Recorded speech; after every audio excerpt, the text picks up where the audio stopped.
Hi darlings, welcome to our YouTube channel Flavors of Charis. ఈరోజు special ఏంటంటే మన అందరి ఫేవరెట్ షీర్ కుర్మా. కావాల్సిన ఐటమ్స్ సన్నసేమియా, ఇలాచీ పౌడర్, కట్ చేసుకున్న కాజు, బాదం అండ్ పాలు.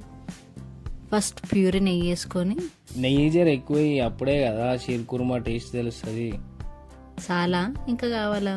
చాలు నెయ్యి వేడైనాక కట్ చేసి పెట్టుకున్న బాదం, కాజు మంచి గోల్డెన్ బ్రౌన్ కలర్ వచ్చే వరకు ఫ్రై చేసుకుందాం. అదే ప్యాన్లో సన్న సేమియా వేసుకొని నెయ్యి యాడ్ చేసుకుంటూ చాలా జాగ్రత్తగా ఫ్రై చేసుకోవాలి. అంటే ఇది మన సంసారం లాంటిది అన్నమాట, చాలా డెలికేట్. అవో కొంచెం ప్రెషర్ ఎక్కువైనా ముక్కలు అయిపోతుంది. అవో చూసిరా, ఇండైరెక్ట్గా నన్నే తిడుతుంది, మీరే సాక్ష్యం. సర్లే.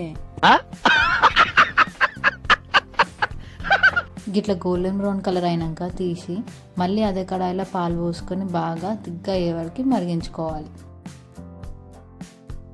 వన్స్ మనకి క్రీమీ టెక్స్చర్ వచ్చిన తర్వాత ఇప్పుడు మనం ముందుగా రోస్ట్ చేసుకున్న సన్న సేమియాని యాడ్ చేసుకొని అడుగంటకుండా బాగా కలుపుకుంటూ ఉండాలి, ఇలా తిక్గా అయ్యే వరకు. అంటే మన ప్రేమలాగానా? నీ షుగర్ కోటింగ్ అయిపోతే మనం దీంట్లో షుగర్ యాడ్ చేసుకుందాం.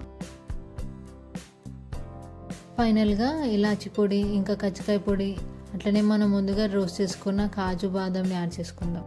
చూడు ఎంత మంచి స్మెల్ వస్తుందో. స్మెల్కి కడుపు నిండిపోతుంది. అవునా, నీకొద్దా అయితే? ఏముంది అసలుకి 10/10 మార్క్స్ ఇస్తాను నేనైతే. మార్క్స్ కాదు, తిన్నాక గిన్నెలు కడిగితే నేను హ్యాపీ. సరే డార్లింగ్స్, వీడియో నచ్చితే లైక్ చేయండి, షేర్ చేయండి. నేను పోయి గిన్నెలు కడుక్కుంటా. సబ్స్క్రైబ్ చేయడం మాత్రం మర్చిపోకండి. అలాగే మా ఫస్ట్ వీడియో మీకు ఎలా అనిపించిందో కింద కామెంట్ సెక్షన్లో చెప్పండి. See you in the next video. Bye.